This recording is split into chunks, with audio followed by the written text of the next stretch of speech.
What's going on, YouTube? JT's Reborn here, and welcome back to another edition of my DC comic book reviews. And in today's video, we're going to be talking about Batman issue number 109. This one was written by James Tynion IV, art by Jorge Menez, and there was somebody else there for colors too. But basically, this is a continuation of Tynion's Batman book, and I think I said this last month, and kind of like as this has gone down a little bit further, I'm really beginning to start to kind of lose interest in this thing. I mean, it's all leading to the Magistrate thing, which I wasn't really a fan of. It just feels like we're running down the same formula again. This issue opens up with Batman.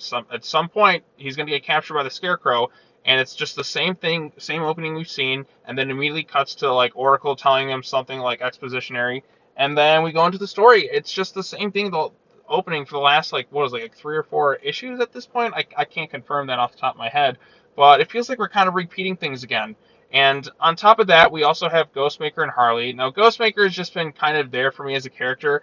To me, his appearance in this thing with Harley Quinn, like he has a fascination with her. Like he's kind of interested in her, given her background and like all the things that she's doing. And then we go to his Batcave. I mean, he calls it the Haunt. Everything he does is a play on Batman. Pretty much all the stuff with Ghostmaker is just basically a huge dick measuring contest with Batman. They go to his thing. He's got his little car, and he's got a dinosaur, and he's like, it's a Spinosaurus. Batman had a dinosaur in his cave. I have a bigger dinosaur.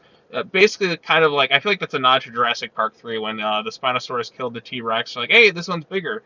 At least that's the way I interpret it. But that's pretty much all Ghostmaker is. He just feels like just a big dick measuring contest with Batman. We also have this new character known as the Gardener, who's pretty much just Poison Ivy. I don't like. In fact, she's just an ex-girlfriend of Poison Ivy, who's just there to tell us that Ivy's got the whole city underground, like in her clutches or whatever. Harley, you need to go and find her, and you're the only one who can talk to her. And Ghostmaker's there. He's just basically like the caretaker of Harley Quinn, just kind of keeping an eye on her. He wants to like fix this world now, even though he's been an assassin. He's like, I gotta change the world for that. I don't know what's going on with Ghostmaker, to tell you the truth. I quite frankly am not really all that interested and don't really seem to care. He ignores Oracle's calls whenever she's calling him until finally she's able to get through to him. And he just seems rather uninterested. Like he tries to pass off that he's this kind of like this heroic figure of sorts nowadays. Like he's really cool and better than Batman, like at every single thing he can do. Because like I said, his whole entire setup is just a big dick measuring contest with Batman. With like, oh, my cave is cooler, better, but he's got a better but he's got a better car, so I'm gonna throw mine in the dumpster and make a better one now. And we also bring up, Oracle brings up a fact about how Batman doesn't seem to call the Bat family in on pretty much anything anymore for this thing, which she's like, Ghostmaker, he's like, okay, basically he says that the family are susceptible to fear toxin in a way that Ghostmaker isn't. So if you persist and contact him, he's like, well, what about all the other Bat family, 500 Bat family members that you don't seem to pay attention to, Bruce? Oh, get Ghostmaker on it. Okay, because he's with Harley. Because we got to have to make way for Tynion's new characters, which he keeps throwing in so many of them in this book at this point that, like I said, I've just kind of lost interest in kind of caring. Like Ghostmaker, it doesn't interest me all that much. Harley Quinn, I mean, she has a great history. She's got a lot of great stories behind her. The Gardener just has like a cool like design, I guess, but she basically just is Poison Ivy from what I gather. I need something to really kind of distinguish her that's different. But like I said, she's an eco-terrorist. She was Poison Ivy's girlfriend, and she has an affinity for plant animal experiments going on there. So we got that there. Then we also have the building up of the Magistrate. There's also some tie-ins to Detective Comics, which I think is a better book than the main Batman book right now. At least the way it's written in the story, the way it's kind of orchestrated. There's actually some mystery and intrigue going on. Yeah, this is all tied to like Future State, Magistrate, all that other like not really fun stuff that I find that interesting. Like I said, I'm kind of like feeling a bit fatigued with the whole Magistrate and Future State thing because it just feels like it's like a overcast over all the books. And we got Fear State coming up, I think, is in August, which is what it's all kind of leading to, I guess. But Simon Saint's there. He's given the okay to run the prototype for the Magistrate program with Peacekeeper 1. Got it right this time. I keep wanting to say Peacemaker, but that's another character. Why is it the same name almost? Peacekeeper, Peacemaker. See what I mean? Like it's like I can get them confused. They really should have gone with a whole different name. But anyway, so it's about him. He says he's going to basically blame the Unsanity Collective and the Scarecrow for like a bombing that he causes in the city so that he can like, you know, make them seem like the heroes for all this stuff. He's like, Peacekeeper will make those anarchists pay, and then they'll capture their benefactor, Scarecrow, even though he's been kind of working with Scarecrow the whole time.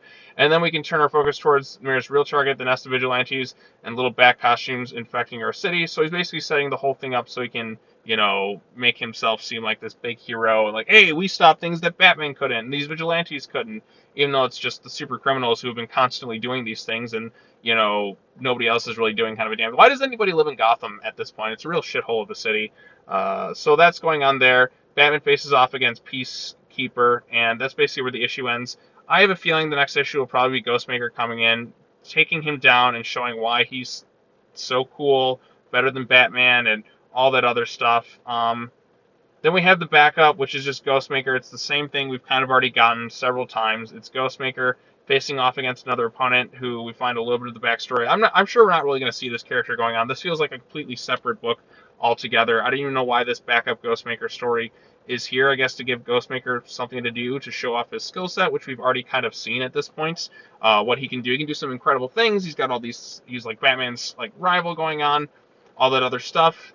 And yeah, it just kind of ends with the same way. Like, this character's like, I'm not going to underestimate the Ghostmaker again. And he's still on the island there, trying to like fight his way through the various opponents and stuff. And boy, it is raining really hard outside. I'm recording this from my car right now because it's the only time I have to do it. But yeah, basically, that's Batman number 109 in a nutshell. The art by Jorge, what can I say? It's my favorite thing about this book. Every page is fully detailed. It's really gorgeous. The colors look really incredible.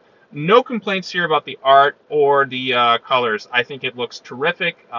This art style is beautiful. Like, if I didn't see the words, like, I just look at this and like, wow, this all looks really, really great. Every page pops. So the artwork is really, really good for this book, and the colors look really, really good for this book. Everything looks solid. Backup story has the artwork that's not quite as good, but it's the writing and the story. I'm not really like a fan of Future State, so if this is all leading to the Magistrate, I'm just like, I mean, the suspense is kind of killer. I mean, Future State is a possible future. It's not a set in stone one, so things could realistically change. But I'm just kind of like checked out with the storyline. I kind of want to move on to something a little bit more engaging. This just feels kind of like Tynion's kind of recycling plot points. Because remember when he had the whole like program with Tim Drake, and he was building this thing to like stop crime back in his early days of Gotham.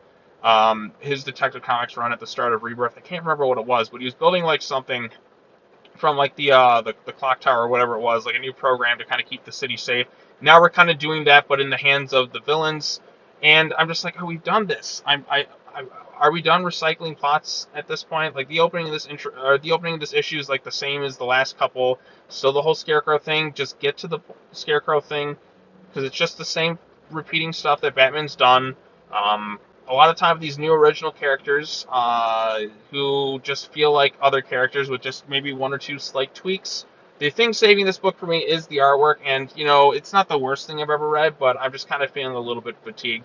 I don't despise this thing. I don't think it's truly awful, but I'm just losing interest as this book keeps going. So those are my thoughts on it. You may think differently, in which case that's pretty cool. Do you like this issue? Let me know what you thought of it in the comment section down below. Or if you dislike it, let me know what you thought of it in the comment section down below. Or if you think it's just okay or whatever. Just let me know your thoughts on it. That's all I got to say. I got more stuff coming up along the way. Some more comic book reviews and other things. And yeah, we'll get to those soon. But yeah, that's all I have to say. Like this video, share it with your friends, subscribe to the YouTube channel for more content. Hit that bell for notifications. I've got more stuff coming up along the way. So, as always, thank you to each and every one of you for watching this video. Take care now. Bye-bye then, and I will see you all in the next video. Peace out.